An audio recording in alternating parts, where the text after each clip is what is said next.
大家好，歡迎收睇今日嘅澳洲社區快訊。澳洲將喺7月27號星期一下晝進行全國手機緊急警報系統測試，屆時唔少民眾嘅手機可能會突然響起警報聲或者震動。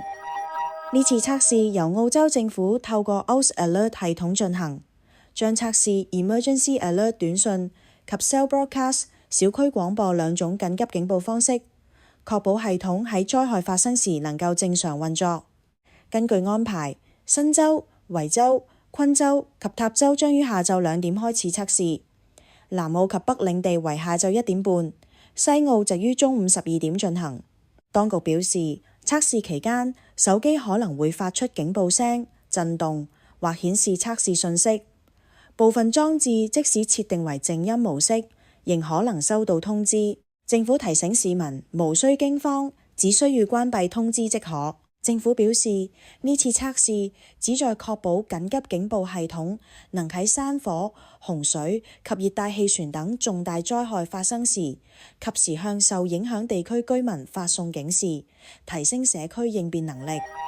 澳洲大學校園嘅反種族主義措施將迎來重大改革。聯邦政府宣布，由2027年1月1日起，全澳大學必須落實具法律約束力嘅反種族主義標準，進一步加強校園反歧視保障。新規要求大學正式採用有關反猶主義、伊斯蘭恐懼症以及針對原住民同托雷斯海峽島民種族主義嘅定義，同時建立更透明嘅投訴處理機制，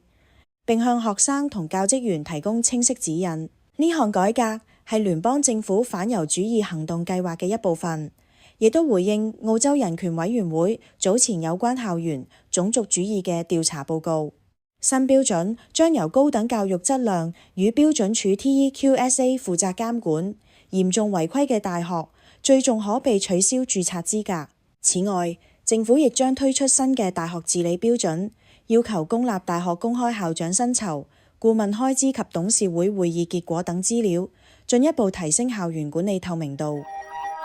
澳洲社區快訊報道最新熱話，只要到 TVB、Anywhere 或者 ACE 澳華娛樂社交平台都能夠收睇得到。歡迎大家提供任何本地資訊。